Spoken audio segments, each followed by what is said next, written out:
എങ്ങനെയായിരിക്കും? വികാരങ്ങളെ എങ്ങനെ തിരിച്ചറിയാൻ പറ്റും? നമ്മളുടെ വികാരങ്ങളെ നമുക്ക് എങ്ങനെ തിരിച്ചറിയാൻ പറ്റും? പറ്റുമോ? നമുക്ക് നമ്മളുടെ ഫീലിങ്സിനെ തിരിച്ചറിയാൻ കഴിയുന്നുണ്ടോ? നിങ്ങളിപ്പോ ഭയങ്കര സങ്കടകരമായ സങ്കടകരമായ ഒരു അവസ്ഥയിലാണ്. ആ അവസ്ഥയിൽ ഇരുന്നിട്ട് നിങ്ങൾ നോക്കുമ്പോൾ നിങ്ങളുടെ ഓപ്പോസിറ്റ് നിൽക്കുന്ന വ്യക്തി നിങ്ങളോട് കാണിക്കുന്നത് നിങ്ങളെ കൂടുതൽ സങ്കടപ്പെടുത്തുന്ന രീതിയിലുള്ള പ്രവർത്തനങ്ങളായിട്ടല്ലേ നമുക്ക് തോന്നുള്ളൂ, അല്ലെ? നമ്മൾ വിഷമിച്ചിരിക്കുമ്പോൾ നമ്മുടെ അടുത്ത് വന്നിട്ട് നമ്മളെ സന്തോഷിപ്പിക്കുന്ന കാര്യങ്ങൾ അവർ ചെയ്തു തരുന്നത് നമ്മൾ വിശ്വസിക്കുന്നില്ല. എന്തുകൊണ്ടാ? അവര് നമ്മളെ കൂടുതൽ മുറിവേൽപ്പിക്കും എന്ന് നമ്മൾ വിചാരിക്കുകയാണ്. അപ്പൊ അത് നമ്മളുടെ ഒരു സെൽഫ് അവയർനെസ് ആയിട്ട് മനസ്സിലാക്കണം. നമ്മളുടെ ചിന്തകൾ അല്ലെങ്കിൽ നമ്മളുടെ ഫീലിങ്സിനനുസരിച്ച് മറ്റുള്ളവരുടെ മാറ്റം ഉണ്ടാവുന്നത് നമ്മളുടെ തന്നെ ബോധ മനസ്സിൽ നമ്മൾ സൃഷ്ടിക്കുന്നത് കൊണ്ടാണെന്ന് മനസ്സിലാക്കണം. അത് തിരിച്ചറിയുമ്പോൾ എന്താ പറ്റാന്ന് വെച്ചാൽ നമുക്ക് കുറച്ചും കൂടെ ബെറ്റർ ആയിട്ട് നമുക്ക് ചിന്തിക്കാൻ പറ്റും. നമ്മുടെ ചിന്തകളെ കുറച്ചും കൂടി ബെറ്റർ ആക്കുമ്പോൾ നമ്മുടെ ലൈഫും ബെറ്റർ ആവും, ഒരു സംശയമില്ല. എങ്ങനെ ഇതിനെ മാറ്റാം?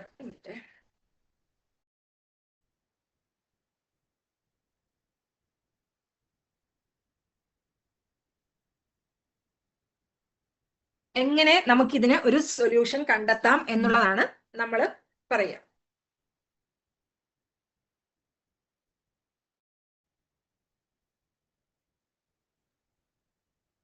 ചിന്തകളെ ബോധപൂർവം സ്വിഫ്റ്റ് ചെയ്തിട്ടാ പോരെ? മതി.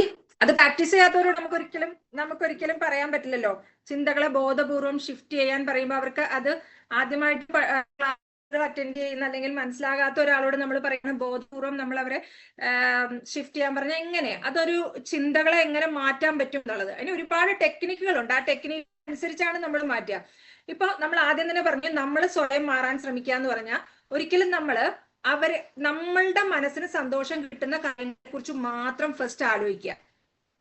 വ്യക്തി നമ്മളുടെ ചുറ്റുപാടുമുള്ള ആളുകളുടെ കാര്യങ്ങളിലേക്ക് നമ്മൾ എന്താ പറയാ കൂടുതലായിട്ട് ചെയ്യാതെ നമ്മളുടെ മനസ്സിന് സന്തോഷം കിട്ടുന്ന രീതിയിലുള്ള കാര്യങ്ങളെ കുറിച്ച് ഫസ്റ്റ് ആലോചിക്കുക. ഈ ഒരു ചിന്ത ആദ്യം കൊണ്ടുവരുമ്പോൾ നമുക്ക് കുറച്ച് മൈൻഡിനെ ഷിഫ്റ്റ് ചെയ്യാൻ പറ്റുന്നുണ്ട്, ഇല്ലേ?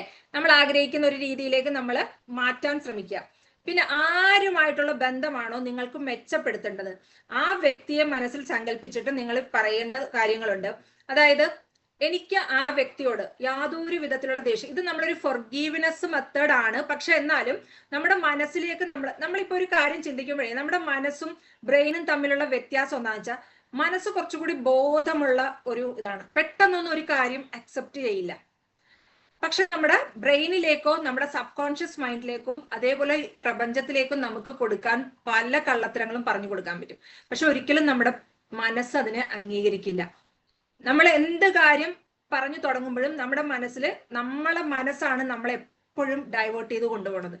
അതുകൊണ്ടാണ് ഞാൻ ഈ ക്ലാസ്സിന് പോലും മൈൻഡ് പവർ, മനോബല കക്ഷ്യാന്ന് ഇട്ടിരിക്കുന്നതിന് മനസ്സിന്റെ ബലത്തെ നമ്മൾ കൺട്രോൾ ചെയ്യാൻ പറ്റുമ്പോൾ മാത്രമാണ് നമ്മുടെ ലൈഫിന്റെ പർപ്പസിലേക്ക് നമുക്ക് എത്താൻ പറ്റുള്ളൂ. അത് കൺട്രോൾ ചെയ്യാന്ന് പറഞ്ഞാൽ അത്ര എളുപ്പമല്ല. ഇപ്പൊ ഭഗവാൻ കൃഷ്ണൻ അർജുനന്റെ കൂടെ കാലാകാലങ്ങൾ നടന്നിട്ടും അവസാനം കുരുക്ഷേത്ര യുദ്ധഭൂമിയിൽ എത്തുമ്പോഴാണ് അഡ്വൈസ് കൊടുക്കുന്നത്. എന്തുകൊണ്ടാണ്? അത്ര നാളും കൂടെ ഉണ്ടായിരുന്നെങ്കിലും ഭഗവാനാണ് കൃഷ്ണൻ പറഞ്ഞാലും അർജുനൻ അതൊന്നും മനസ്സിലാകാൻ പോകുന്നില്ല. അതേസമയം ആ ക്രിട്ടിക്കൽ സമയത്ത് ആ പറഞ്ഞു കൊടുക്കുന്ന ഉപദേശത്തിന് വാല്യൂ ഉണ്ടാവും. അതുപോലെയാണ് നമ്മളിൽ പലരും. ഇപ്പൊ പറഞ്ഞില്ലേ, കുറെ കാലമായി എന്റെ കൂടെ നടക്കുന്നു, ഞാൻ കുറെ വർഷങ്ങളായിട്ട് ഇത് പഠിക്കുന്നു, പക്ഷെ എന്റെ കൂടെ നടന്നിട്ടും എന്താണ് ഭഗവാൻ കൃഷ്ണന്റെ ഒരു ഉപദേശം പോലെ ഇപ്പോഴാണ് അതിന് സമയമായതെന്ന് പറയണ പോലെ ആ സമയത്തെ നമുക്ക് ഇതിനകത്തേക്കൊക്കെ എത്തിപ്പെടാൻ പറ്റുള്ളൂ. അതൊരു യൂണിവേഴ്സൽ ട്രൂത്ത് ആണ് ശരിക്കും പറഞ്ഞാല്. കാര്യം അതിൽ വന്നു കഴിയുമ്പോൾ നമുക്ക് മനസ്സിലാവും നമ്മൾ എങ്ങനെ നമ്മുടെ ലൈഫിനെ മാറ്റണം, എങ്ങനെ മാറിയാൽ, എങ്ങനെ ചിന്തിച്ചാൽ നമ്മുടെ ലൈഫിൽ ഇപ്പൊ കുറെ പണം ഉണ്ടാക്കാനോ കുറെ സക്സസ്സുകൾ വാരിക്കൂട്ടാനോ ഒന്നുമല്ല, നമുക്ക് വളരെ ശാന്തമായ മനസ്സോടെ ചിന്തിക്കാനും പ്രവർത്തിക്കാനും പറ്റുന്ന ഒരു കണ്ടീഷൻ. അതാണ് ശരിക്കും മൈൻഡ് പവർ കൊണ്ട് വേണ്ടത്. മനസ്സിന്റെ കംപ്ലീറ്റ് കൺട്രോളും നമ്മളിൽ ഉണ്ടെങ്കിൽ നമ്മൾ അമിതമായിട്ട് ദുഃഖിക്കാനോ അല്ലെങ്കിൽ ഏതെങ്കിലും ഒരു കാര്യത്തിന് നമ്മൾ കൂടുതലായിട്ട് അതിനകത്ത് ദുഃഖങ്ങളും സങ്കടങ്ങളും ഇല്ലാത്ത മനുഷ്യരൊന്നുമില്ല. എന്ത് മെന്റർ ആണെന്ന് പറഞ്ഞാലും ഏത് കോച്ചിങ് സെക്ഷൻ എടുക്കണമെന്ന് എല്ലാവരുടെ ലൈഫിലും പല പല സിറ്റുവേഷൻസ് ഉണ്ടാവും. ഈ സിറ്റുവേഷൻസിൽ എല്ലാവരും പെടുകയും ചെയ്യും. ഇപ്പൊ ഞാനും മുഴുവൻ പെർഫെക്റ്റ് ആയിട്ടിരിക്കുന്ന ഒരാളായിട്ടല്ല ക്ലാസ് എടുക്കുന്നത്. എന്റെ ലൈഫിലും പല പ്രശ്നങ്ങളും കാര്യങ്ങളും വന്നാലും എനിക്ക് എന്നെ എന്താണ് അതിനകത്തേക്ക് പോവാതെ ഷിഫ്റ്റ് ചെയ്യാൻ ഞാൻ പഠിച്ചിട്ടുണ്ട്. ഇപ്പൊ എങ്ങനെ നമ്മുടെ മനസ്സിനെ മാറ്റി നമുക്ക് ചിന്തകളെ മാറ്റി നമുക്ക് ആവശ്യമുള്ള രീതിയിലേക്ക് എന്റെ മനസ്സിന് യാതൊരു വിധത്തിലുള്ള ടെൻഷനോ ഒന്നും കൊടുക്കാതെ എനിക്ക് കൊണ്ടുപോകാൻ പറ്റും. അതാണ് ഞാൻ പ്രാക്ടീസ് ചെയ്യാനും പറയുന്നത്. അല്ലാതെ നമ്മളുടെ ജീവിതത്തിൽ ഒരുപാട് സക്സസ് ഉണ്ടായി നമ്മൾ ഒരുപാട് ലക്ഷങ്ങളും കോടികളും അങ്ങനെ വിചാരിക്കുന്നവർക്ക് ഓക്കെ സമ്പാദിക്കാം. പക്ഷെ ഇതെല്ലാം സമ്പാദിപ്പിക്കുമ്പോഴും നമ്മളുടെ മനസ്സിൽ എന്തുണ്ടാവണം? സമാധാനം കിട്ടണം അല്ലെ? ഒരു മനസ്സ് എന്താ പറയാ കംപ്ലീറ്റ്ലി ഒരു ഫ്രീ ആയിരിക്കണം. നമ്മൾ ഒരുപാട് ഹെവി ആയിട്ടുള്ള മൈൻഡുമായിട്ട് നടക്കുന്ന സമയത്ത് നമുക്ക് സക്സസിനെ കുറിച്ചും ചിന്തിക്കാൻ പറ്റില്ല. അപ്പൊ ഈ മനസ്സിന്റെ അവസ്ഥയെ കൺട്രോൾ ചെയ്യുന്നത് എങ്ങനെയാണെന്നാണ് പറയുന്നത്. അപ്പൊ ഭഗവാൻ കൃഷ്ണൻ പറഞ്ഞു കൊടുക്കുന്നുണ്ട് ആ സമയത്ത് എന്താണ് മനസ്സെന്ന് പറയുന്നത് ഭയങ്കര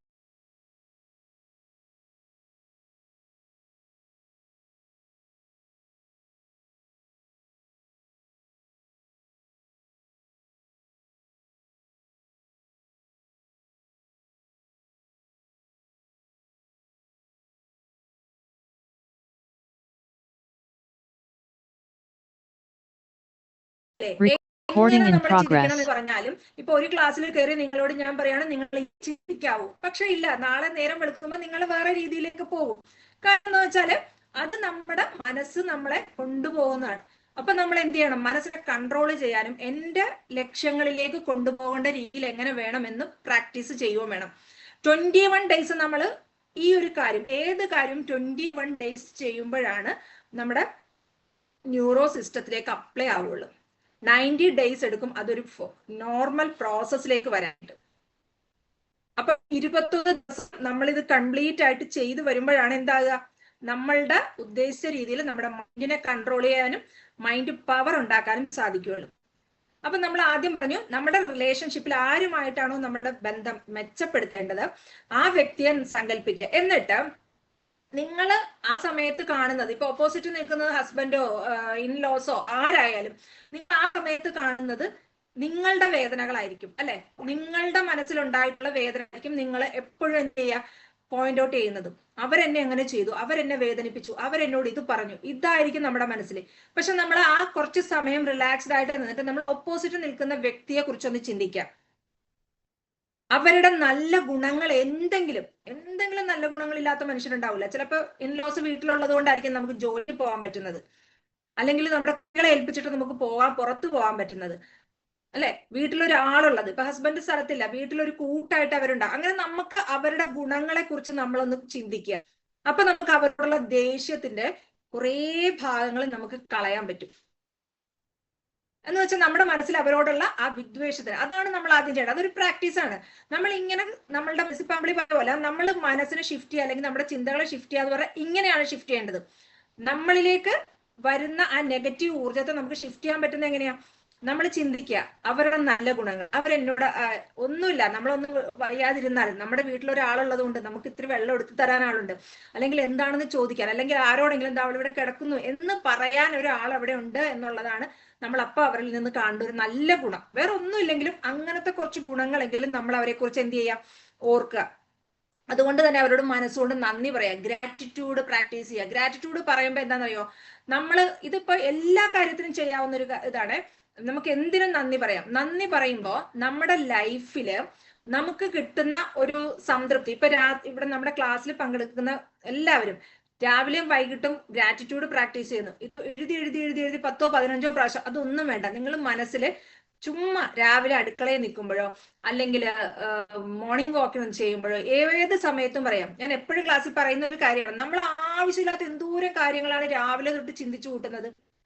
രാവിലെ അടുക്കള കയറുമ്പോ തൊട്ട് ലോകത്തുള്ള എല്ലാ കാര്യങ്ങളും ചിന്തിക്കും.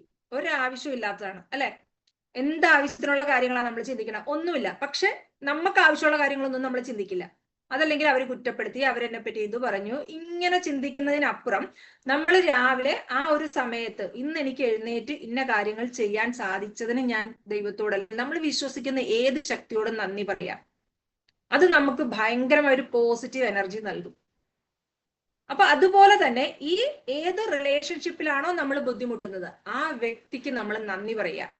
അവരോടുള്ള എല്ലാ ദേഷ്യം മാറ്റി നമ്മൾ നന്ദി പറയാൻ പഠിക്കുക. അപ്പൊ നമ്മളുടെ ചിന്തകളും നമ്മുടെ പ്രവൃത്തിയും മാറുന്നതിനനുസരിച്ച് നമ്മുടെ കൂടെയുള്ളവരുടെ, നമ്മുടെ ചുറ്റുമുള്ള ആൾക്കാരും മാറാൻ തുടങ്ങും. അതൊന്ന് പ്രാക്ടീസ് ചെയ്ത് നോക്കാത്ത ഒരാളോട് ഞാൻ ഇങ്ങനെ പറയുമ്പോൾ മനസ്സിലാവില്ല. പക്ഷെ നിങ്ങൾ ട്രൈ ചെയ്യും. ഞാൻ പറഞ്ഞില്ല, 5 പൈസ കൊടുക്കാതെ ട്രൈ ചെയ്യാൻ പറ്റുന്ന ഒരു കാര്യമാണ്. അപ്പൊ എന്ത് ചെയ്യുക? പ്രാക്ടീസ് ചെയ്യുക. നമ്മളുടെ മനസ്സിൽ അവരോടുള്ള ദേഷ്യം നമ്മൾ ഫൊർഗീവ് ചെയ്യുന്നു. അവർ നമ്മളോട് എന്ത് കാണിച്ചിട്ടുണ്ടെങ്കിലും നമ്മൾ അവർക്ക് ഫൊർഗീവ്നെസ് കൊടുത്ത് നമ്മൾ അതിനെ എന്ത് ചെയ്യുന്നു? മനസ്സുകൊണ്ട് അവർക്ക് ക്ഷമ കൊടുത്ത് അവർക്ക് നമ്മൾ ഗ്രാറ്റിറ്റ്യൂഡ് പറയാണ്. അവർ നമ്മൾക്ക് ചെയ്ത നന്ദി ഓർത്ത് നമ്മൾ അവരോട് ഗ്രാറ്റിറ്റ്യൂഡ് പറയാണ്. അതൊരു പ്രധാനപ്പെട്ട കാര്യമാണ്. അതുപോലെ തന്നെ നമ്മൾ ഫൊർഗീവ്നെസ് കൊടുത്തു കഴിഞ്ഞാൽ പഴയ കാര്യങ്ങൾ, പണ്ട് വന്ന് എന്താ പറയാ, വലത് കാലം വെച്ച് വന്ന് കയറിയ കാലം തൊട്ടുള്ള കാര്യങ്ങൾ നമ്മൾ മനസ്സിലിട്ടിട്ട് നമ്മൾ എടുത്തെടുത്ത് ഇങ്ങനെ പറയും അല്ലെ. വീണ്ടും വീണ്ടും കുറ്റപ്പെടുത്തുന്ന ഒരു സ്വഭാവം, അത് മാറ്റുക. അത് ചെയ്യുമ്പോ എന്താ പറ്റുന്നതെന്ന് അറിയോ? ഇപ്പൊ കഴിഞ്ഞ ദിവസം പറഞ്ഞ പോലെ നമ്മളുടെ ദേഷ്യം, മറ്റൊരു വ്യക്തിയോടുള്ള ദേഷ്യം നമ്മൾ കൊണ്ടു നടക്കുന്നത് എങ്ങനെയാണെന്നാ പറയാ. ഒരു ആള് സ്വയം വിഷം കുടിച്ചിട്ട് മറ്റൊരാൾ മരിക്കാൻ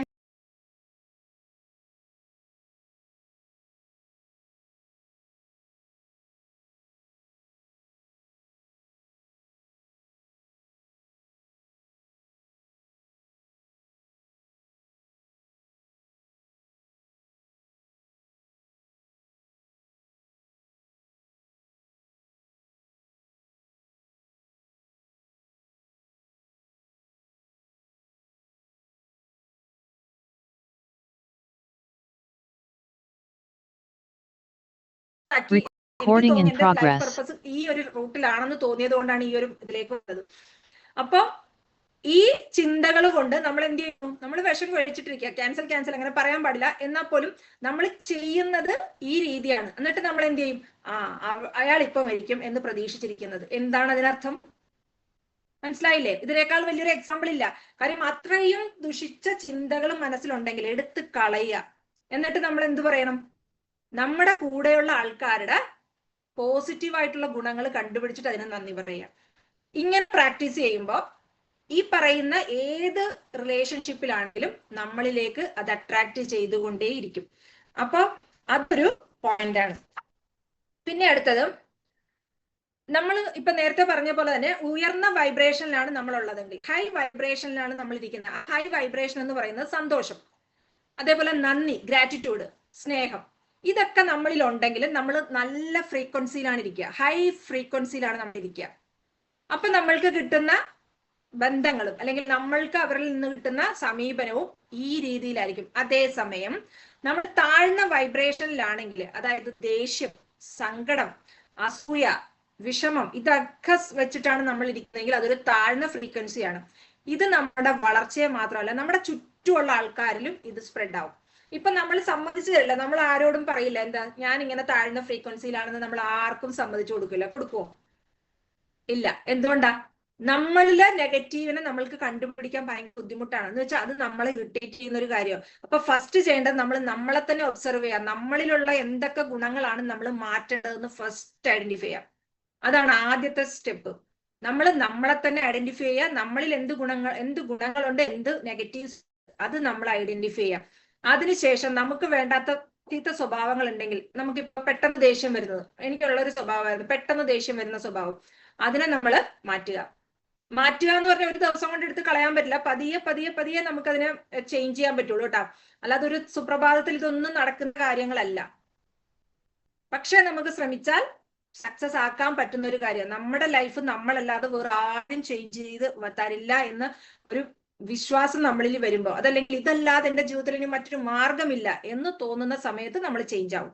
അതല്ലാതെ നമുക്ക് മാറ്റം വരില്ല. അതൊരു സത്യമാണ്. നമുക്ക് മാറണമെന്ന് നമ്മൾ വിചാരിക്കണം. ഇപ്പൊ ഏത് ക്ലാസ് അറ്റൻഡ് ചെയ്താലും ഏത് കോഴ്സിൽ പങ്കെടുത്താലും നമ്മൾ ചിന്തിക്കണം, നമ്മൾ മാറണോ വേണ്ടയോ എന്ന്. അറിവുകൾ നമുക്ക് കിട്ടുമ്പോൾ നമ്മൾ അതിനെ എങ്ങനെ പ്രയോജനപ്പെടുത്തണം എന്നുള്ളത് നമ്മുടെ മാത്രം ഇതാണ്. അല്ലാതെ ഒരാൾക്കും നമ്മളെ നന്നാക്കാൻ പറ്റില്ല. ദൈവം തമ്പുരാൻ നമ്മൾ പറയാറുണ്ട് കുട്ടികളോടൊക്കെ അല്ലെ, നിന്നെ ദൈവം വിചാരിച്ചാൽ പോലും രക്ഷപ്പെടുത്താൻ പറ്റില്ല എന്ന്. എന്തുകൊണ്ടാ? അവൻ തന്നെ വിചാരിക്കണം. ഇത് പക്ഷെ നമ്മൾ അവരോട് പറയും, പക്ഷെ നമ്മുടെ ലൈഫിൽ നമ്മൾ അത് ചിന്തിക്കാറില്ല. അപ്പൊ നമ്മൾ സ്വയം മനസ്സിലാക്കുക, എന്റെ ലൈഫ് രക്ഷപ്പെടണമെങ്കിൽ ഞാൻ തന്നെ മാറണം. അപ്പൊ എന്റെ കാഴ്ചപ്പാട് മാറ്റുമ്പോൾ എന്റെ ചുറ്റുമുള്ള ആളുകളും ആ റിലേഷൻഷിപ്പിലുള്ള എനിക്ക് വേണ്ട ആളുകൾ എല്ലാവരും മാറുമെന്ന് ഉറച്ച് വിശ്വസിക്കുക. അതിന് വേണ്ടിയിട്ട് സ്റ്റെപ്പ് ബൈ സ്റ്റെപ്പ് ആയിട്ട് കാര്യങ്ങൾ ചെയ്യുക. അതാണ് ആദ്യത്തെ കാര്യം കേട്ടോ. അപ്പൊ മാറ്റം എല്ലാവർക്കും റെഡിയാണല്ലോ അല്ലെ? മാറ്റം വേണ്ടേ? ലൈഫിൽ നമുക്ക് മാറ്റം വേണം. ഇനി നമുക്ക് 2-3 തമാശകരമായിട്ടുള്ളൊരു കാര്യങ്ങൾ കൂടെ പറയാം. നമ്മുടെ കൂടെയുള്ള നമ്മുടെ പാർട്ട്ണർ ആയിട്ടുള്ള ആൾക്കാരെ നമ്മൾ, അല്ലെങ്കിൽ ഇപ്പൊ ഹസ്ബൻഡ് വൈഫ് ആണ് ഞാൻ ഉദ്ദേശിക്കുന്നത്. അപ്പൊ ആ ഒരു റിലേഷൻഷിപ്പില് നമ്മൾ ഒരിക്കലും അവരെ മനസ്സിലാക്കാൻ ശ്രമിക്കുകയോ അവരുടെ കാര്യങ്ങളെ, അല്ലെങ്കിൽ ഈ ഞാനിപ്പോ പറയുന്ന കുറച്ച് കാര്യങ്ങൾ വെച്ച് നമ്മൾ അവരെ അനലൈസ് ചെയ്തിട്ടുണ്ടോ എന്ന് നോക്കാം. ആദ്യത്തെ ഒരു ഇത് ഞാൻ പറയണേ, നമ്മളുടെ കൂടെയുള്ള അല്ലെങ്കിൽ നമുക്ക് നെഗറ്റീവായിട്ട് തോന്നുന്ന ആൾക്കാരില് എന്തുകൊണ്ട് അവരിൽ ഇങ്ങനത്തെ ഒരു സ്വഭാവം ക്രിയേറ്റ് ചെയ്യുന്നു എന്നതാണ് ആദ്യം പറയാം. അതായത് നമ്മളുടെ പങ്കാളി അല്ലെങ്കിൽ നമ്മുടെ കൂടെയുള്ള ആള് നമ്മളെ വിശ്വസിക്കാതിരിക്കുകയും അതേപോലെ നമുക്ക് സ്വാതന്ത്ര്യം തരാത്ത ആൾക്കാരൊക്കെ ആണെങ്കിൽ അവരുടെ ലൈഫ് അവർ ഇന്നർ ചൈൽഡില്, അതായത് അവരുടെ കുട്ടിക്കാലത്ത് അവർ ഏതെങ്കിലും തരത്തിലോ പ്രോബ്ലംസ് ഒക്കെ ഫേസ് ചെയ്തിട്ടുള്ള കുട്ടികളായിരിക്കണം. എന്ന് വെച്ചാൽ ഒരു ഇന്നർ ചൈൽഡ് ഹീൽ ചെയ്യാത്ത ഒരു ആളാണെങ്കിൽ ആ വ്യക്തി അയാളുടെ പാർട്ട്ണർക്ക് ഒരു സ്വാതന്ത്ര്യമോ അല്ലെങ്കിൽ ഒരു എന്താ പറയാ വിശ്വാസം, അങ്ങനത്തെ കാര്യങ്ങൾ. പക്ഷെ ഒരു സെക്യൂർ ആയിട്ടുള്ള ഒരു കുട്ടി ആയിരുന്നു എങ്കിൽ, ചൈൽഡ്ഹുഡില് അതൊരു സെക്യൂർ കുട്ടിയാണെന്ന് വെച്ചാല് വലിയ കുഴപ്പങ്ങളൊന്നുമില്ല, നല്ല ഇതിൽ ആണ് വളർന്നിട്ടുള്ളതെങ്കിൽ അത് ഭർത്താവായാലും ഭാര്യ ആയാലും കേട്ടോ, രണ്ടുപേരുടെയും കാര്യമാണ് ഞാൻ പറയുന്നത്. അപ്പോ ആരായാലും എന്താണ് ഫ്രീ, അതായത് അവർക്ക് ഫ്രീഡം കൊടുക്കുന്ന വ്യക്തിയായിരിക്കും. അതാണ് ഇത് ഞാൻ പറയുന്നതല്ല, ഇത് നമ്മള് സൈക്കോളജിസ്റ്റിന്റെ ഒരു അനലൈസ് എടുത്തിട്ടുള്ളതിനകത്തുനിന്ന് പറയാണ് കേട്ടോ. അപ്പൊ അവര് ആ പങ്കാളി, അത് എക്സ് ഓർ വൈ, സ്ത്രീ ആയാലും പുരുഷനായാലും അവർക്ക് ഫ്രീഡം അനുവദിച്ച് കിട്ടുന്ന, എന്ന് വെച്ചാൽ യാതൊരു കാര്യത്തിലും അവരെ അങ്ങനെ എന്താ പറയാ വലിഞ്ഞു മുറുക്കി പിടിക്കുന്ന ഒരു ക്യാരക്ടർ ആയിരിക്കില്ല. മനസ്സിലായോ? അപ്പൊ നമ്മളുടെ പാർട്ണർ എങ്ങനെയുള്ള ആളാണെന്ന് നമുക്ക് കണ്ടെത്താൻ വേണ്ടിയിട്ടുള്ളൊരു ചെറിയൊരു ഇതാണ് പറയുന്നത്. ഒരു സെക്യൂർ ആയിട്ടുള്ള ഒരു ആളായിരുന്നെങ്കിൽ ആൾ എന്ത് ചെയ്യും, നമുക്ക് കിട്ടുന്ന സ്വാതന്ത്ര്യം അല്ലെങ്കിൽ നമ്മളുടെ ഇതിനെ ഒന്നും തടയാത്ത ഒരാളായിരിക്കും. അതേപോലെ ചിലര് ആങ്സൈറ്റി കൂടുതലുള്ളവരുണ്ടാവും. ആകുലത എന്ന് വെച്ചാൽ പുറത്തു പോയാൽ കണ്ടില്ലെങ്കിൽ, ഇപ്പൊ ഭാര്യ ആയാലും ഭർത്താവായാലും പുറത്തു പോയിട്ട് കണ്ടില്ലെങ്കിൽ ഉടൻ മെസ്സേജ് അയക്കുക, വിളിക്കുക, എവിടെയാണ്, ടെൻഷൻ ആവുക. ആ ചെറിയ കാര്യങ്ങൾക്ക് പോലും ടെൻഷൻ ആവുന്ന വ്യക്തിയായിരിക്കും. ആങ്സൈറ്റി കൂടുതലായിരിക്കും അവർക്ക്. അപ്പൊ ആ ഒരു പാർട്ട്ണർ അങ്ങനെയാണെങ്കിൽ നമ്മൾ മനസ്സിലാക്കണം അവര് ഈ ഒരു കാറ്റഗറിയിൽ വരുന്നവരാണ്. അപ്പൊ അവർക്ക് എപ്പോഴും ഒറ്റയ്ക്കായിരിക്കാൻ അവർക്ക് ബുദ്ധിമുട്ടായിരിക്കും. എപ്പോഴും പാർട്ട്ണർ കൂടെ വേണം എന്നുള്ള കൺസെപ്റ്റ് ഉള്ള ആൾക്കാരായിരിക്കും. അതേപോലെ തന്നെ ചില ആൾക്കാരുണ്ട് അവോയ്ഡന്റ് ആയിരിക്കും, അതായത് ഒഴിഞ്ഞു മാറുക എന്ന് പറയും. കൂടുതൽ സ്നേഹപ്രകടനത്തിനോ കാര്യങ്ങൾക്കോ ഒക്കെ ചെന്നാൽ താല്പര്യമില്ലാതെ പെട്ടെന്ന് മാറിപ്പോവുക. അതായത് ആൾക്ക് ഒറ്റയ്ക്കിരിക്കുക അല്ലെങ്കിൽ എന്തെങ്കിലും ചെയ്യുന്ന കാര്യങ്ങളിൽ മാത്രം ശ്രദ്ധിക്കുക എന്നുള്ളത്. അതായത് അപ്പൊ നമുക്ക് ഫീൽ ചെയ്യുന്നത്, അതായത് പാർട്ണർക്ക് ഫീൽ ചെയ്യുക നമ്മളെ ഒഴിവാക്കുന്നു, നമ്മളോട് ഇഷ്ടമില്ലാത്തതുകൊണ്ട് അല്ലെങ്കിൽ സ്നേഹമില്ലാത്ത നമ്മളെ മനഃപൂർവ്വം മാറ്റി നിർത്തുന്നു. പക്ഷെ ഇത് അവരിലുള്ള ഒരു ക്യാരക്ടർ ആണ് എന്ന് നമുക്ക് മനസ്സിലാക്കാം. അവോയ്ഡന്റ് ആയിരിക്കും അവരെപ്പോഴും. ഇങ്ങനെ അവർക്ക് ബന്ധങ്ങൾ, ഇങ്ങനെ കൂടുതൽ ബന്ധങ്ങളൊക്കെ വരുമ്പോൾ, ഇപ്പൊ ഫാമിലിയിലാണെങ്കിലും ബന്ധങ്ങളൊക്കെ വരുമ്പോൾ ശ്വാസം മുട്ടുന്ന പോലെ കാണിക്കും അവരുടെ ആ ഒരു നേച്ചർ അങ്ങനെ ആയിരിക്കും. അപ്പൊ ഇതിൽ നിന്നൊക്കെ നമുക്ക് എങ്ങനെയാണ് നമ്മുടെ പങ്കാളി എങ്ങനെയാണെന്ന് നമുക്ക് തിരിച്ചറിയാൻ പറ്റും കുറച്ച് കാര്യങ്ങൾ ശ്രദ്ധിക്കുമ്പോൾ അല്ലെ. എന്റെ പാർട്ണർ എങ്ങനെയാണ് എന്ന് നമുക്ക് കുറച്ച് മനസ്സിലാക്കാൻ പറ്റുന്നുണ്ടാവും. നിങ്ങളൊന്ന് ചിന്തിച്ച് നോക്കൂ, എങ്ങനെയാണ്? അവോയ്ഡന്റ് ആണോ, അതോ ആങ്സൈറ്റി കൂടുതലാണോ, അതോ സെക്യൂർ ആയിട്ടുള്ള ഒരു പേഴ്സൺ ആണോ, എങ്ങനെയാണെന്ന് മനസ്സിലാക്കുക. എന്തിനാണ് നമ്മൾ ഒരാളെ മനസ്സിലാക്കിയിട്ട് അതനുസരിച്ച് നമ്മളുടെ ലൈഫിൽ മാറ്റങ്ങൾ വരുത്തുമ്പോഴാണ്, നമ്മൾ മാറണം കേട്ടോ, നമ്മുടെ മാറ്റങ്ങൾ വരുത്തുമ്പോഴാണ് നമുക്ക് കൂടുതൽ റിലേഷൻഷിപ്പിൽ കൂടുതൽ പുരോഗതി ഉണ്ടാക്കാൻ പറ്റുക. അതായത് ബന്ധങ്ങൾക്കൊരു ഊഷ്മളത കൊണ്ടുവരാൻ പറ്റുക. നമുക്ക് ശരിയാണ് പറയുമ്പോൾ ചേരുന്നില്ലെങ്കിൽ വിട്ടിട്ട് പോവുക എന്നൊക്കെ ഇപ്പൊ നമ്മള് കുട്ടികളോടൊക്കെ പറയുമെങ്കിലും എത്ര നമുക്ക് നമ്മുടെ ചിന്ത കൊണ്ട് നമ്മുടെ ലൈഫിൽ കുറച്ചും കൂടെ ബെറ്റർ ആക്കാൻ പറ്റും എന്നുള്ളൊരു ഇതാണ്. ഇപ്പൊ നമ്മൾ ഈ ലോ ഓഫ് അട്രാക്ഷൻ പഠിക്കുമ്പോൾ നമുക്കറിയാം, നമുക്ക് എന്തിനേയും ആകർഷിക്കാനും അല്ലെങ്കിൽ ആ ഇതനുസരിച്ച് നമ്മുടെ ചിന്തകളെ കൊണ്ടുപോകാനും പഠിക്കാൻ പറ്റുന്നുണ്ടെങ്കിൽ നമുക്ക് എന്തുകൊണ്ട് ആ നിയമം, ആ ലോ ഓഫ് അട്രാക്ഷൻ അപ്ലൈ ചെയ്യുന്ന നിയമം നമുക്ക് എന്തുകൊണ്ട് നമ്മുടെ ലൈഫിലും അപ്ലൈ ചെയ്തുകൂടാ, മീൻസ് നമ്മുടെ ബന്ധങ്ങളിലും അപ്ലൈ ചെയ്തുകൂടാ, അതാണ് ചോദിക്കുന്നത്. ഇനി ഇതേപോലെ തന്നെ നമുക്കൊക്കെ ഒരു ലവ് ലാംഗ്വേജ് ഉണ്ട്. രസകരമായിട്ട് പറയുകയാണെങ്കിൽ നമ്മളുടെ ബോഡി, നമ്മൾ പറയും ബോഡി ലാംഗ്വേജ് ഉണ്ട് നമുക്കെന്ന്, അല്ലെ? നമുക്ക് ഒരേ ബോഡി ലാംഗ്വേജ് ഉണ്ടെന്ന് പറഞ്ഞാൽ ചില ആൾക്കാർ സംസാരിക്കുമ്പോൾ ഈ പറഞ്ഞ പോലെ കയ്യോ കാലോ ഒക്കെ എടുത്ത് സംസാരിക്കുന്നവരുണ്ടാവും. ചിലർ ഫേസ് ഒന്നും അനക്കാതെ, ഇപ്പൊ ഞാനൊക്കെ ആണെങ്കിൽ ശരീരം മുഴുവൻ ഇളകിയാണ് വർത്താനം പറയുക, ചിലർ വളരെ ഇതായിട്ടിരിക്കും. അപ്പൊ ഓരോരുത്തർക്കും ഓരോ ബോഡിയിലാണ്. അതുപോലെ തന്നെ നമുക്ക് ഓരോ ലവ് ലാംഗ്വേജ് ഉണ്ട്. നിങ്ങൾ കയ്യിലുള്ള ഒരു പേനയൊക്കെ എടുത്തിട്ട് നിങ്ങളുടെ ലവ് ലാംഗ്വേജ് എന്താണെന്ന് നിങ്ങളൊന്ന് കണ്ടുപിടിക്കണം കേട്ടോ. അപ്പൊ ആദ്യത്തത് നമ്മള് അപ്രീസിയേഷൻ. അത് ഇഷ്ടപ്പെടുന്ന ആൾക്കാരാണോ നമ്മള് നമ്മളെ തന്നെ ഒന്ന് അനലൈസ് ചെയ്യാണ്. ഇതൊന്ന് നോട്ട് ചെയ്ത് വെച്ചിട്ട് പറയണം കേട്ടോ, എന്താണ് നമ്മുടെ ലവ് ലാംഗ്വേജ് എന്നുള്ളത്. അപ്പൊ നമ്മുടെ പങ്കാളി, അല്ലെങ്കിൽ നമുക്ക് നമ്മളെയും അനലൈസ് ചെയ്താൽ നമ്മുടെ പങ്കാളിയെ നമുക്ക് അനലൈസ് ചെയ്യാം. എന്താണ് ആദ്യത്തെ? ഞാൻ പറഞ്ഞു വേർഡ്സ് ഓഫ് അപ്രീസിയേഷൻ. നമ്മൾ അപ്രീസിയേഷൻ എന്ന് വെച്ചാൽ നല്ല വാക്കുകൾ പറയുമ്പോൾ കേൾക്കാൻ താല്പര്യമുള്ളവരാണോ? നമ്മുടെ രണ്ടുപേരുടെയും നോക്കണം കേട്ടോ. എനിക്ക് ഇപ്പോ അപ്രീസിയേഷൻ ഇഷ്ടമുള്ള ഒരാളാണ്. അപ്പൊ എന്റെ പാർട്ട്ണർ എങ്ങനെയാണ്? പുള്ളിക്കാരൻ എന്താ പറയാ, എന്ത് പറഞ്ഞാലും ആ ഒരു ഫുഡൊക്കെ ഉണ്ടാക്കി കൊടുക്കുമ്പോൾ സൂപ്പർ ആയിട്ടുണ്ട്, നല്ലതാണ് എന്ന് പറയുന്ന ഒരു പാർട്ട്ണർ ആണോ ഉള്ളത്? നമ്മൾ നല്ല ഫുഡൊക്കെ വെച്ച് കൊടുക്കുമ്പോൾ ആ കൊള്ളാം, ഇത് കൊള്ളാം, നല്ല രസമായിട്ടുണ്ടടി എന്ന് പറയുന്ന ഒരാളാണെങ്കിൽ ആൾ അപ്രീഷിയേറ്റ് ചെയ്യുന്ന ഒരു വ്യക്തിയാണെന്ന് മനസ്സിലാക്കണം.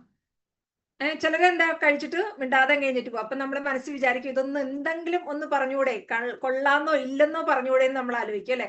അപ്പൊ നമ്മളുടെ ആ ഒരു പാർട്ട്ണർ ഏത് രീതിയിലുള്ളതാണെന്നാണ് നമ്മൾ ആദ്യം കണ്ടുപിടിക്കുന്നത്. ഇപ്പൊ നല്ല വാക്കുകൾ കേൾക്കാൻ, ഇപ്പൊ നമ്മളെ ചിന്തിക്കാം, നമ്മൾ നല്ല വാക്ക് കേൾക്കാൻ ആഗ്രഹിക്കുന്ന ഒരാളാണെങ്കിൽ ഉറപ്പായിട്ടും നമ്മൾ എന്ത് ചെയ്യും? ഒരു കാര്യം ചെയ്തു കൊടുക്കുമ്പോൾ നമ്മളത് പ്രതീക്ഷിക്കും, അല്ലെ? പക്ഷെ തിരിച്ച് നമ്മുടെ പാർട്ട്ണർ ചിലപ്പോ ആ ഭാഗത്ത് തിരിഞ്ഞു നോക്കാത്ത ഒരാളായിരിക്കും. അതേപോലെ തന്നെ രണ്ടാമത്തെയാണ് ആക്ട്സ് ഓഫ് സർവീസസ്. അതായത് നമ്മളിപ്പോ കിച്ചണില് പാചകം ചെയ്ത് നിൽക്കുമ്പോ നമുക്ക് ആഗ്രഹം ഉണ്ടാവും നമ്മുടെ പാർട്ട്ണർ നമ്മുടെ കൂടെ അവിടെ വന്നിട്ട് ഹെൽപ്പ് ചെയ്യണം എന്നൊക്കെ തോന്നാറുണ്ട്, അല്ലെ? നമ്മൾ സിനിമയിലൊക്കെ കാണുമ്പോഴൊക്കെ നമ്മൾ വിചാരിക്കും എന്ത് നല്ല ഭർത്താവാണ്, അവിടെ കൂടെ വന്നിരുന്ന് കഥ പറയുന്നു, അരിഞ്ഞു കൊടുക്കുന്നു, എല്ലാം ചെയ്യുന്നു. അപ്പൊ ചിലർ അത് താല്പര്യം ഉണ്ടാവും, ചിലർക്ക് അത് താല്പര്യം ഉണ്ടാവില്ല. പക്ഷെ നമ്മൾ ആലോചിക്കാൻ നമ്മൾ ഏത് ടൈപ്പാണ്, നമുക്ക് അതിൽ ഇഷ്ടം. ചിലർക്ക് അകത്തോട്ട് അടുക്കള കയറ്റാനൊന്നും താല്പര്യം ഉണ്ടാവില്ല, പൊക്കോ ഞാൻ ചെയ്തോളാന്നായിരിക്കും. പക്ഷെ നമ്മൾ ചിന്തിച്ചു നോക്കുക, എങ്ങനെയാണ് നമ്മളുടെ ആ രണ്ടുപേരുടെയും പാർട്ട്ണറുടെയും നമ്മളുടെയും ആറ്റിറ്റ്യൂഡ് എന്താണെന്ന് നമ്മളൊന്ന് ആലോചിച്ച് നോക്കാം. ഇപ്പൊ പങ്കാളി ചെയ്ത് എന്ന് വെച്ചാൽ അടുക്കളയിൽ വന്ന് സഹായിക്കണമെന്നല്ല ഞാൻ പറഞ്ഞത്, നമ്മളെ ഏതെങ്കിലുമൊക്കെ രീതിയിൽ നമ്മളെ ഹെൽപ്പ് ചെയ്ത് നമ്മുടെ കൂടെ നിൽക്കുന്ന ഒരു പാർട്ട്ണർ, അതാണ് കേട്ടോ. അപ്പൊ അതാണോ എന്നൊന്ന് ചിന്തിച്ചു നോക്കുക. ആണെങ്കിൽ ഓക്കെ, അതിനൊന്ന് നോട്ട് ചെയ്യുക. നിങ്ങൾക്ക് എത്ര ഗുണങ്ങൾ കിട്ടിയെന്ന് അറിയാനാണ് അത് പറയുന്നത്. ഇനി റിസീവിങ് ഗിഫ്റ്റ്സ്, നമ്മൾ അടുത്തത് നമ്മള് പറയുന്നത് ഗിഫ്റ്റുകൾ കിട്ടുമ്പോൾ സന്തോഷിക്കുന്നവര്, ഇല്ലേ? ഗിഫ്റ്റ് വേണം എനിക്ക്. ഇപ്പൊ ഞാൻ അങ്ങനെ ഒരു ക്യാരക്ടറാണ്. എനിക്ക് കുറച്ച് ഗിഫ്റ്റുകൾ, സമ്മാനങ്ങളൊക്കെ സർപ്രൈസ് കിട്ടുമ്പോൾ ഭയങ്കര സന്തോഷം തോന്നുന്ന ഒരാളാണ്. പക്ഷെ എന്റെ ഹസ്ബൻഡ് നേരെ തിരിച്ചാണ്, ഒരാൾക്കും ഗിഫ്റ്റ് കൊടുക്കുന്നതേ ഇഷ്ടമല്ലാത്ത ആളാണ്. അപ്പൊ എങ്ങനെയാണ്? നമ്മൾ ആഗ്രഹിക്കുന്നു ഒന്ന്, പക്ഷെ നമ്മുടെ പാർട്ട്ണറിന് അതായിരിക്കില്ല താല്പര്യം. പക്ഷെ അവരിലെ വേറെ ഗുണങ്ങളും ഉണ്ട് കേട്ടോ. അപ്പൊ നമ്മൾ ആഗ്രഹിക്കുന്ന ഒരു ഗുണം നമ്മുടെ പാർട്ട്ണർക്ക് ഇല്ലാതെ വരുമ്പോഴാണ് നമ്മൾ എന്ത് പറയാ, എനിക്ക് കിട്ടിയത് മാത്രമേ ഇങ്ങനെ, അന്ന് അപ്പുറത്ത് കിട്ടിയത് നല്ല സൂപ്പറാണ്, എന്ത് നമ്മൾ ആഗ്രഹിക്കുന്നതിനേക്കാളും കൂടുതൽ. പക്ഷെ അപ്പോഴും അവിടെ വരുന്ന എന്താന്ന് വെച്ചാൽ ചിലപ്പോ ആ പാർട്ട്ണർ ആഗ്രഹിക്കുന്നത് ആ ഒരു ക്വാളിറ്റി ആയിരിക്കില്ല. മനസ്സിലായോ? ഇപ്പൊ നമ്മള് റിസീവിങ് ഗിഫ്റ്റ് കിട്ടാൻ നമ്മൾ ആഗ്രഹിക്കുന്നു. ഇപ്പൊ എനിക്ക് എന്നെ സംബന്ധിച്ച് അത് കിട്ടുമ്പോ ഹാപ്പിയാണ്, പക്ഷെ അതായിരിക്കില്ല മറ്റൊരാളുടേത്. നിങ്ങളിപ്പോ അതാണ് ഞാൻ പറഞ്ഞത്, നിങ്ങൾ ഓരോന്ന് ചെക്ക് ചെയ്ത് നോക്കുമ്പോൾ കറക്റ്റ് ആയിട്ട് മനസ്സിലാവും എന്താണ് നമ്മളുടെ ഇതിലുള്ള ക്വാളിറ്റി ആയിട്ട് നമുക്ക് കിട്ടുന്നതെന്ന്. ഇനി നാലാമത്തത് ക്വാളിറ്റി ടൈം. നമ്മളുടെ അടുത്ത് സംസാരിക്കാൻ, നമ്മളോടൊപ്പം സ്പെൻഡ് ചെയ്യാൻ അവർ സമയം കണ്ടെത്തുന്നു. അവരും കറക്റ്റ് ആയിട്ട് ടൈം സ്പെൻഡ് ചെയ്യാൻ ശ്രമിക്കുന്നുണ്ടോ? പരസ്പരം സംസാരിക്കാൻ, അല്ലെങ്കിൽ പരസ്പരം എന്താ പറയാ, കേൾക്കാൻ നമ്മളൊരു ടൈം, ക്വാളിറ്റി ആയിട്ടുള്ള ഒരു ടൈം സ്പെൻഡ് ചെയ്യുന്നുണ്ടോ? പൂർണ്ണമായിട്ട് ശ്രദ്ധിച്ച് വെറുതെ ഇരിക്കുകയല്ല, അവരെ മുഴുവനായിട്ടും കേൾക്കാനും അവരോട് സംസാരിക്കാനുമായിട്ട് നമ്മൾ സമയം സ്പെൻഡ് ചെയ്യുന്നുണ്ടോ? ഇനി അടുത്തത് ലാസ്റ്റ് എന്ന് പറയുന്നത് ഒരു ഫിസിക്കൽ ടച്ചിങ് ആണ്. അതായത് ചിലർക്ക് തലോടലും കെട്ടിപ്പിടിക്കലും ഒക്കെ ആയിരിക്കും ഹാപ്പിനെസ് നൽകുക. അപ്പൊ അങ്ങനെയുള്ള പേഴ്സൺ ആണോ? ഈ 5 കാര്യങ്ങളൊന്ന് അനലൈസ് ചെയ്യുമ്പോൾ നമുക്ക് നമ്മളെയും നമ്മുടെ പാർട്ട്ണറെയും എന്താണ് ഇതൊന്ന് മനസ്സിലാക്കാൻ പറ്റും. ഇത് മനസ്സിലാക്കണം എന്തിനാന്ന് വെച്ചാല്, നമ്മൾക്ക് ഇഷ്ടമുള്ള രീതിയിൽ അവർ പെരുമാറണം എന്ന് നമ്മൾ ആഗ്രഹിക്കുമ്പോൾ അവരിലുള്ള യഥാർത്ഥ രൂപം ഇതാണെന്ന് നമ്മൾ ഐഡന്റിഫൈ ചെയ്യാൻ വേണ്ടിയിട്ടാണ്. മനസ്സിലായോ? ഇപ്പൊ നമ്മൾ പറയാണ് എനിക്ക് ഗിഫ്റ്റ് കിട്ടുന്നതാണ് സന്തോഷം, പക്ഷെ അത് കൊടുക്കാൻ ആഗ്രഹമില്ലാത്ത ഒരാളാണ് നമ്മുടെ പാർട്ണർ എങ്കിൽ ആൾക്ക് വേറെ ഗുണങ്ങളായിരിക്കും ഉള്ളത്. ചിലപ്പോൾ നമുക്ക് വേണ്ടി ഒരു ക്വാളിറ്റി ടൈം തരാനുണ്ടാവും, അതല്ലെങ്കിൽ നമ്മളോട് ഫിസിക്കൽ ടച്ചിലായിരിക്കും ആളുടെ സ്നേഹം പ്രകടിപ്പിക്കുക, അതും അല്ലെങ്കിൽ എന്താ ആക്ട് ഓഫ് സർവീസിന് ആയിരിക്കും, അതായത് നമ്മുടെ കൂടെ നിന്നിട്ട് സർവീസ് ഹെൽപ്പ് ചെയ്യുന്നതിനായിരിക്കും. പക്ഷെ നമ്മൾ ആ ഇല്ലാത്ത ഒരു ഗുണത്തിന് വേണ്ടിയിട്ടായിരിക്കും നമ്മൾ ഫൈറ്റ് ചെയ്തുകൊണ്ടിരിക്കുക. മനസ്സിലായോ? അപ്പൊ ജസ്റ്റ് ഈ 5 പോയിന്റ് വെച്ചിട്ട് നിങ്ങൾ തന്നെ ഒന്ന് അനലൈസ് ചെയ്യൂ, നിങ്ങളുടെ പാർട്ട്ണർക്ക് അല്ലെങ്കിൽ നിങ്ങളുടെ റിലേഷൻഷിപ്പിൽ ഉണ്ടാകുന്ന പ്രശ്നങ്ങൾ എന്താണ്. ഞാൻ ഇങ്ങനെയുള്ള ഒരു വ്യക്തിയാണ്, എന്റെ പാർട്ട്ണർ ഇങ്ങനെയാണ്. അപ്പൊ ചിലപ്പോ ഒരേപോലെ കിട്ടാൻ സാധ്യതയില്ല, ഒരാൾക്കും അങ്ങനെ ഒരേപോലെ കിട്ടില്ല, കുറെ വ്യത്യാസങ്ങൾ ഉണ്ടാവും. അല്ലെങ്കിൽ ചിലപ്പോൾ ഈ 4 ഗുണങ്ങൾ ഉണ്ടാവും, ഏതെങ്കിലും ഒരു ഗുണം ഉണ്ടാവില്ല. എന്നെ സംബന്ധിച്ച് എനിക്ക് ഇതിനകത്ത് 3 ഗുണങ്ങളേ ഉള്ളൂ, ബാക്കി 2 ഗുണങ്ങളില്ല. ഞങ്ങള് ക്ലാസ്സിൽ ഇങ്ങനെ അനലൈസ് ചെയ്തപ്പോൾ ഞങ്ങൾക്ക് തോന്നി, കാര്യം ഒത്തിരി സന്തോഷം തോന്നിയ കാര്യം എന്ന് വെച്ചാല് പല ഗുണങ്ങളും നമ്മളിലുണ്ട് അല്ലെങ്കിൽ അവരിലുണ്ട്, അവരാണ് കൂടുതൽ മുന്നിട്ട് നിൽക്കുന്നതെന്ന് അറിയുന്ന നിമിഷം അപ്പോഴായിരുന്നു. ഇത്രയും നാളും നോക്കിയിട്ടില്ല എങ്ങനെ അവർക്ക് ഏതൊക്കെ ഗുണങ്ങളുണ്ട്, ഏതൊക്കെ കാര്യങ്ങളിൽ അവർ നമ്മളെക്കാൾ ബെറ്ററായി നിൽക്കുന്നു, അതെല്ലാം നമ്മൾ നോക്കുന്നു. എപ്പോഴും ഒരു പോയിന്റ്, ഏതെങ്കിലും ഒരു പോയിന്റ് അവർക്ക് കുറവാണെങ്കിൽ അതിൽ മാത്രം ഫോക്കസ് ചെയ്ത് അതിനു വേണ്ടി ഫൈറ്റ് ചെയ്തുകൊണ്ടിരിക്കുകയായിരുന്നു ഇത്രയും നാളും. ഓക്കെ, അപ്പൊ ജസ്റ്റ് ഒന്ന് നോക്കിയോ എല്ലാരും, എന്താണ് നമ്മുടെ പാർട്ട്ണറിലുള്ള ഇതെന്ന് വെറുതെ മനസ്സിലെങ്കിലും ഒന്ന് അനലൈസ് ചെയ്തിട്ടൊന്ന് പറയൂ. സ്വപ്ന മാം കേൾക്കുന്നുണ്ടോ? ക്ലാസ് കേൾക്കുന്നുണ്ട്. എങ്ങനെയുണ്ട് സാറിന്റെ ഏത് ക്വാളിറ്റിയാണ് കൂടുതലായിട്ട് മുന്നിട്ട് നിൽക്കുന്ന മാമിന് തോന്നുന്നത്? അപ്രീസിയേഷൻ ആണോ അതോ ആക്ട് ഓഫ് സർവീസ്? അതില്ല. റിസീവിംഗ് ഗിഫ്റ്റ്സ്, ചിലപ്പോ സർപ്രൈസ് ആയിട്ട് നമുക്ക് ഗിഫ്റ്റുകൾ കൊണ്ടുതരുന്നുണ്ടാവും, അതുമില്ല. ഓക്കെ, ക്വാളിറ്റി ടൈം, നമുക്ക് വേണ്ടി ടൈം സ്പെൻഡ് ചെയ്യാൻ വല്ലപ്പോഴും ഇടയ്ക്കൊക്കെ, എപ്പോഴും ഇല്ല അത്. ഓക്കെ, ഫിസിക്കൽ ടച്ചിങ്, അത് ഓക്കെ. യെസ്, അതാണ് ചില കാര്യങ്ങൾ. ഇപ്പൊ എല്ലാ കാര്യങ്ങളും ഉണ്ടാവണമെന്ന് ഒരാൾക്കും പറയാൻ പറ്റില്ല. കാര്യം ഞാൻ പറയില്ലേ, ഞാനൊക്കെ ചെക്ക് ചെയ്ത് എനിക്കൊക്കെ ഒരു ഗുണം മാത്രമാണ് ഞാനും ഒക്കെ പറഞ്ഞത്. അപ്പൊ നമ്മള് പക്ഷെ ആ ഇല്ലാത്തൊരു കാര്യത്തിന് വേണ്ടിയിട്ട് നമ്മൾ പക്ഷെ തിരിച്ച് സ്വപ്ന മാമിന്റെ ഇത് നോക്കുമ്പോഴോ എന്താ വരിക? അപ്രീസിയേഷൻ, എല്ലാ കാര്യത്തിലും സാറിന് ചെയ്യാൻ താല്പര്യം ഉണ്ടോ? ആ ക്വാളിറ്റി ഇല്ല, എന്നോടല്ലേ ചോദിച്ചേ? അല്ല, മാമിന്റെ സാറിനല്ല, ഞാനുണ്ട്, ഉണ്ട്. ഞാൻ അങ്ങനെയാ. അപ്പൊ ആള് ചെയ്യുന്ന കാര്യങ്ങൾ നമ്മള് ആക്റ്റീവ് സർവീസ് ഉണ്ട്, നമ്മള് കൂടെ നിന്നിട്ട് അദ്ദേഹത്തിന്റെ കാര്യങ്ങൾ എന്തെങ്കിലും ചെയ്യുമ്പോ കൂടെ പോയി നിന്ന് നമുക്ക് സഹായിക്കാനുള്ളൊരു മൈൻഡ് അതുകൊണ്ട്. അതേപോലെ ഗിഫ്റ്റ് കൊടുക്കാൻ ഇഷ്ടമാണോ? ഗിഫ്റ്റുകൾ ഇഷ്ടാണ്. അപ്പൊ പിന്നെ ക്വാളിറ്റി ടൈം അതെന്തായാലും ഉണ്ടാവും അല്ലെ, സമയം സംസാരിക്കാനുള്ളത്. യെസ്, പിന്നെ ഫിസിക്കൽ ടച്ച് ഒരുപക്ഷെ അത് ഉണ്ടാകാൻ സാധ്യത കുറവാണ്. കാര്യം നമ്മുടെ പാർട്ട്ണർക്ക് ഉള്ള ഒരു ഗുണം നമ്മൾക്ക് എന്തായിരിക്കും, നമുക്ക് ആ സമയത്ത് ചിലപ്പോ അത് വളരെ അരോചകമായിട്ട് തോന്നാം. നമുക്ക് ചിലപ്പോ നമ്മുടെ ക്ലാസ്സിലും ഇതുപോലെ ഇത് പറഞ്ഞു. കാര്യം പണ്ട് എനിക്ക് അങ്ങനെ ആയിരുന്നു, എനിക്കത് താല്പര്യമായിരുന്നു, ആ ഫിസിക്കൽ ടച്ചിങ് ഒക്കെ ഞാൻ ഇഷ്ടപ്പെട്ടിരുന്നു. പക്ഷെ ഇപ്പൊ എനിക്ക് അങ്ങനെ പറ്റുന്നില്ല. പക്ഷെ തിരിച്ചു വന്നു. ഹസ്ബൻഡ് എന്തായി? ഹസ്ബൻഡിന് ഇപ്പോ അങ്ങനെയുള്ള ഒരു സ്നേഹപ്രകടനങ്ങളാണ് ഉള്ളതെങ്കിൽ എനിക്കത് അക്സെപ്റ്റ് ചെയ്യാൻ പറ്റുന്നില്ല. അപ്പൊ അതാണ് നമുക്ക് ഉള്ളതും നമുക്കുള്ളതിനെ മാത്രം നമ്മൾ ഫോക്കസ് ചെയ്ത് നിൽക്കും. നമുക്ക് വേണ്ടാത്തതിന് നമ്മൾ അപ്പുറത്തുള്ള ആളുടെ, നമ്മളെ പോലെ തന്നെ മറ്റൊരു വ്യക്തിയാണ് അപ്പുറത്തുള്ളത്, ആ വ്യക്തിയിലും ഈ ഗുണങ്ങളാണുള്ളത് എന്ന് നമുക്ക് ഐഡന്റിഫൈ ചെയ്യാൻ പറ്റുന്നില്ല എന്നുള്ളതാണ്. അത് എല്ലാവരുടെ ഒരു പ്രത്യേകതയാണ്. പക്ഷെ നമുക്ക് എന്താ, ആ ഗുണങ്ങളെ നമ്മൾ അക്സെപ്റ്റ് ചെയ്യില്ല അല്ലെ. അവർക്കതുണ്ട്, അത് എനിക്ക് അക്സെപ്റ്റ് ചെയ്യാൻ പറ്റുമെന്നുള്ളത് നമ്മൾ കൺസിഡർ ചെയ്യാനുള്ള. എപ്പോഴും നമ്മൾ നമ്മുടെ മാത്രം ഫോക്കസ് ചെയ്തിട്ട് നമുക്കിത് മതി, അതുകൊണ്ട് ആ ഒരു കാര്യത്തിലേക്ക് മാത്രം നമ്മൾ പോകുന്നു. അപ്പോഴാണ് ശരിക്കും റിലേഷൻഷിപ്പിൽ ഗ്യാപ്പ് വരുന്നതെന്നാണ് പറയാ. എന്ന് വെച്ചാൽ പ്രശ്നങ്ങൾ സൃഷ്ടിക്കപ്പെടുന്നത്. തിരിച്ച് ഇപ്പൊ നമ്മൾ പറഞ്ഞു നമുക്ക് ഈ 4ാമത്തെ 5ാമത്തെ ഗുണമില്ല, പക്ഷെ അത് നമ്മുടെ പാർട്ട്ണർക്കുണ്ട്. അപ്പൊ എന്ത് രണ്ടും, ഒരാൾക്ക് ഇഷ്ടമുണ്ട്, ഒരാൾക്ക് ഇഷ്ടമില്ല. ഈ 2 കാര്യങ്ങളും കൂടി ഒരിക്കലും ചേർന്ന് പോകാൻ ബുദ്ധിമുട്ടാണ് അല്ലെ. പക്ഷെ തിരിച്ച് നമ്മള് അവരിലേക്ക് ആ ഒരു ഇതിനെ കൊണ്ടുവരാനാണ് നമ്മൾ എന്ത് ചെയ്യുന്നത്? നമ്മളുടെ മനസ്സിലെ ആഗ്രഹത്തിനനുസരിച്ച് നമ്മളെ വിഷ്വലൈസ് ചെയ്ത് നമ്മളെ എന്തിനെ കൊണ്ടുവരുന്നു? ആ സിസ്റ്റത്തെ മാറ്റാൻ ശ്രമിക്കുന്നു. അതിനാണ് നമ്മൾ ലോ ഓഫ് അട്രാക്ഷനിലൂടെ ചെയ്യുന്നത്. എന്ത് ചെയ്യും? നമ്മൾ അഫർമേഷൻസ് പറയും, എന്റെ ഹസ്ബൻഡിന് എല്ലാ ഗുണങ്ങളും, അല്ലെ, ഈ പറയുന്ന എല്ലാ ഗുണങ്ങളും നമ്മൾ ആഗ്രഹിക്കുന്നു. ഗിഫ്റ്റ് തരുന്നതായിട്ട്, നമ്മൾ സമ്മാനങ്ങൾ കിട്ടുന്നതായിട്ട് ഒക്കെ മാറ്റങ്ങൾ വരും. പക്ഷെ അതിനേക്കാൾ ഇമ്പോർട്ടന്റ് നമ്മൾ തന്നെ ചേഞ്ച് ചെയ്യുന്ന ആ ഒരു പ്രോസസ്സിൽ നമുക്ക് പിന്നെ ഗിഫ്റ്റ് കിട്ടിയില്ലെങ്കിൽ ഒരു പ്രശ്നമില്ല. തോന്നിയിട്ടുണ്ടാവും സ്വപ്ന മാമിന്? ഇപ്പൊ പണ്ടൊക്കെ ചിലപ്പോ പരാതി പറഞ്ഞിട്ടുണ്ടാവും ഇഷ്ടം പോലെ. ഇപ്പൊ അതെ അതെ അല്ലെ? ഇപ്പൊ നമ്മളെ സംബന്ധിച്ച് എന്തായി? നമ്മള് സെൽഫ് ലവ് പ്രാക്ടീസ് ചെയ്ത് നമ്മുടെ ആ ബോധത്തെ നമ്മൾ മനസ്സിലാക്കിയപ്പോ ഇപ്പൊ ആര് ഗിഫ്റ്റ് ചെയ്തില്ലെങ്കിലും നമുക്കത് പ്രശ്നമില്ല. നമ്മളെ ആര് സ്നേഹിച്ചില്ലെങ്കിലും നമുക്ക് പ്രശ്നമില്ല. കാര്യം എന്താ? ഇപ്പൊ നമുക്ക് ബാലൻസ്ഡ് ചെയ്യാനുള്ള ഒരു മൈൻഡ് സെറ്റ് നമുക്ക് എത്തി.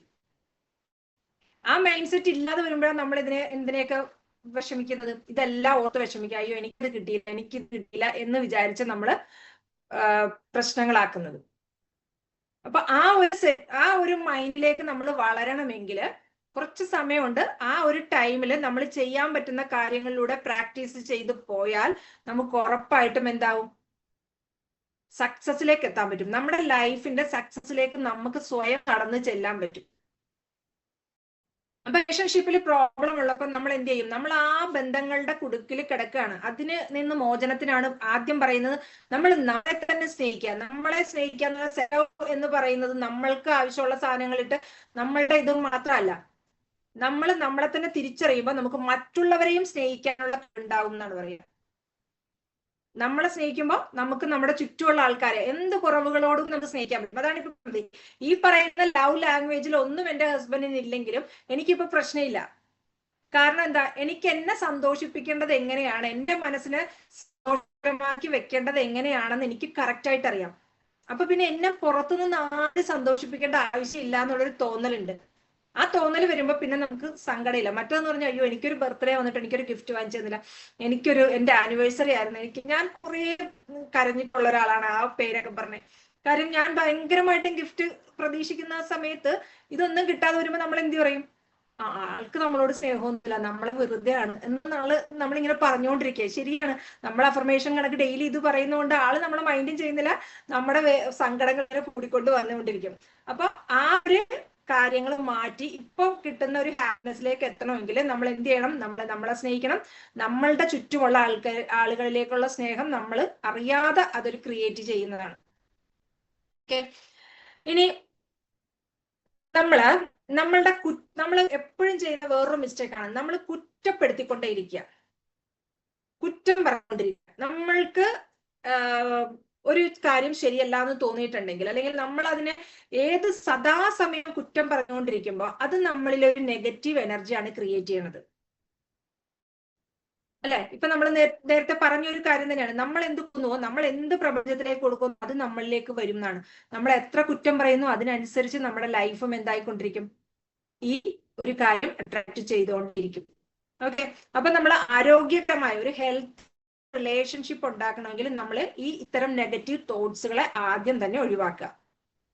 ഓക്കെ, ഇനി നമ്മൾ ഡെയിലി ഇതിന് വേണ്ടിയിട്ട് കുറച്ച് കാര്യങ്ങളൊക്കെ പ്രാക്ടീസ് ചെയ്യുന്നുണ്ട്. അതൊക്കെ നമ്മുടെ ക്ലാസ്സുകളിലാണ് നമ്മൾ ചെയ്യുന്ന കുറച്ച് കാര്യങ്ങൾ, മെഡിറ്റേഷനും കാര്യങ്ങളുടെ. എല്ലാ ദിവസവും നമ്മൾ മെഡിറ്റേഷൻ ചെയ്യുകയാണെങ്കിൽ നമ്മളുടെ ഫോക്കസ് കറക്റ്റ് ആയിട്ട് കൊണ്ടുവരാൻ പറ്റും. ബന്ധങ്ങളിലുള്ള ദൃഢത നമുക്ക് കൂട്ടാൻ പറ്റും. മെഡിറ്റേഷൻ എന്ന് പറയുന്നത് ചെറിയൊരു കാര്യമല്ല, അത് നമ്മുടെ മനസ്സിനെ കൺട്രോൾ ചെയ്യാൻ പറ്റുന്ന ഏറ്റവും നല്ല ഒരു മെഡിസിൻ ആണ് മെഡിറ്റേഷൻ ചെയ്യുക എന്നുള്ളത് കേട്ടോ. അപ്പോൾ ഈ ക്ലാസ് അറ്റൻഡ് ചെയ്യുന്നവരും അല്ലാത്തവരും എല്ലാ ദിവസവും ചെറിയ രീതിയിലെങ്കിലും മൈൻഡ്ഫുൾനെസ് കിട്ടാൻ വേണ്ടിയിട്ട് ചെറിയ മെഡിറ്റേഷൻ ചെയ്യുക. അതേപോലെ ബന്ധങ്ങൾ നിലനിർത്താനായിട്ട് നമ്മളെ തന്നെ ആദ്യം മാറ്റുക, നമ്മുടെ ചിന്തകളെ മാറ്റുക. നമ്മുടെ പാർട്ട്ണർ അല്ലെങ്കിൽ നമ്മുടെ ചുറ്റുമുള്ള ആളുകൾ എങ്ങനെയാണെന്ന് ജസ്റ്റ് ഒന്ന് അനലൈസ് ചെയ്യുക. ആ ഒരു വൈബ്രേഷനെ നമ്മൾ ഉയർത്താനുള്ള, നമ്മുടെ ഹൈ വൈബ്രേഷൻ ഉയർത്താൻ നമ്മൾ എപ്പോഴും ഹാപ്പി ആയിട്ടിരിക്കാൻ ശ്രമിക്കുക. സന്തോഷകരമായിട്ടിരിക്കുമ്പോഴാണ് നമ്മുടെ വൈബ്രേഷൻ ഉയർത്താൻ സാധിക്കുള്ളൂ.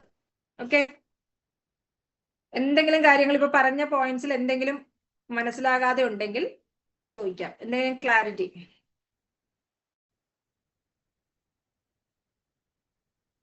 എന്തെങ്കിലും അറിയാനുണ്ടോ കൂടുതലായിട്ട്?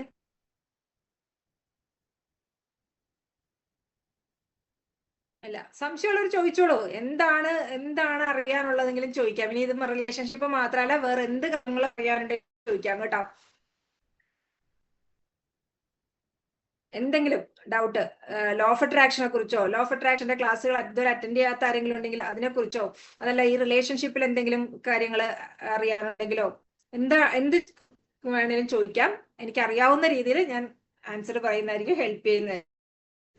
അതുപോലെ തന്നെ നമ്മൾ റിലേഷൻഷിപ്പിലെ ന്യൂമറോളജിക്കൽ ഇതിലെ ലൈഫ് പാത്ത് നമ്പർ ക്രിയേറ്റ് ചെയ്യുന്നത് എപ്പോഴും നല്ലതാണ്. നമ്മളുടെ റിലേഷൻഷിപ്പിനെ മെച്ചപ്പെടുത്താനായിട്ട് ലൈഫ് പാത്ത് നമ്പർ നമുക്ക് യൂസ് ചെയ്യാവുന്നതാണ്. അത് നമ്മുടെ ഡേറ്റ് ഓഫ് ബർത്തും ഇയറും മന്തും എല്ലാം കൂടെ കൂട്ടുമ്പോൾ കിട്ടുന്ന ഒരു നമ്പർ ഉണ്ട്. അതാണ് ലൈഫ് പാത്ത് നമ്പർ ആയിട്ട് എടുക്കുക. അതൊരു ന്യൂമറോളജിക്കൽ ഇതിലുള്ളതാണ് കേട്ടോ. മറ്റെന്തെങ്കിലും കാര്യങ്ങള്?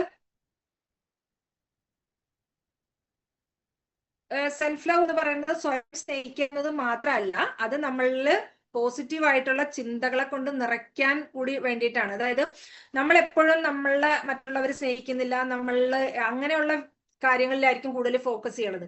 അപ്പൊ അതിനെ മാറ്റാൻ വേണ്ടിയിട്ടാണ് ഈ സെൽഫ് ലവ് എന്ന് പറയുന്നത്. റിലേഷൻഷിപ്പിൽ നമ്മൾ സെൽഫ് ലവ് പ്രാക്ടീസ് ചെയ്യുന്നത് അതിനു വേണ്ടിയിട്ടാണ്.